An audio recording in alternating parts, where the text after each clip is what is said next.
We Are Islamic Republic, Part 42.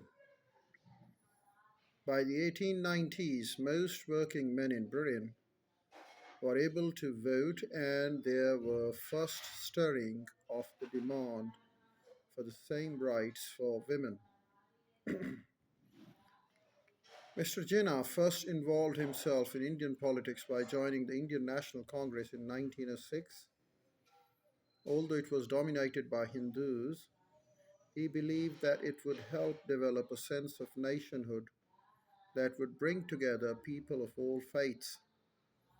A committed Muslim, Mr. Jinnah had no time for bigotry. He wanted all Indians to work together to achieve the kind of government that the people of Britain had for themselves.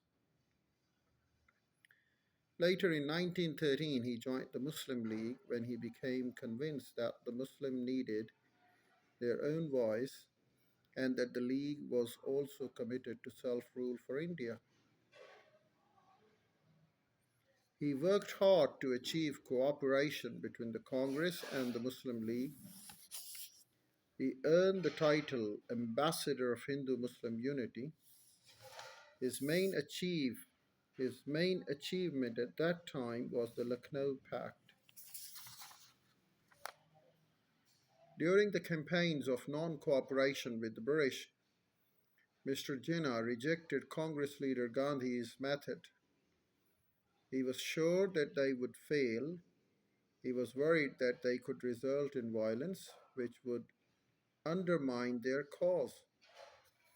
Eventually, in 1920, with much disappointment, he left Congress after a serious disagreement with the Hindu majority over their methods of dealing with the British.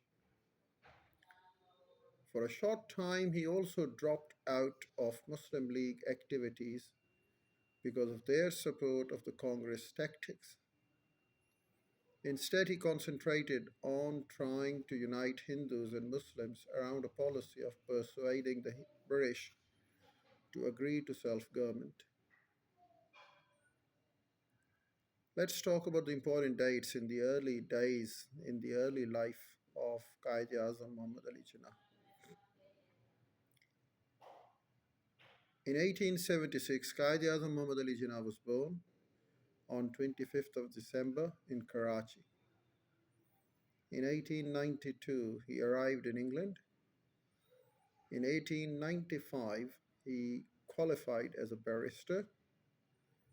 In 1896, he returned to India to work as a lawyer. In 1906, he joined the Indian National Congress.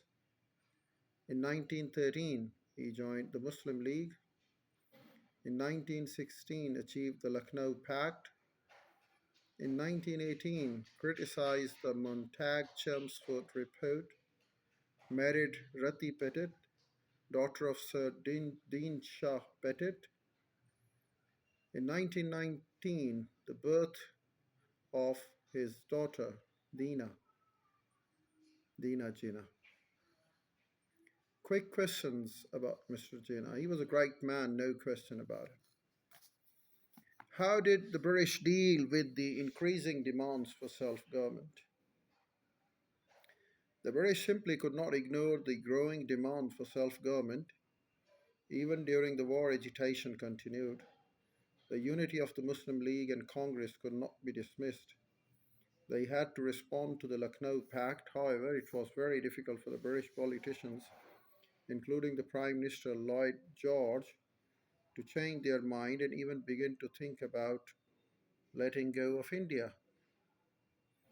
Slowly, as the war proceeded, the British came round to the view that India would have to be given a measure of self-government.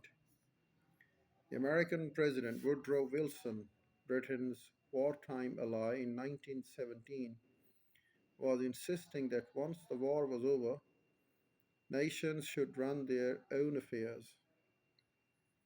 He called this self-determination. It was it was he said to be an important principle after the war to help ensure that there would be no more wars.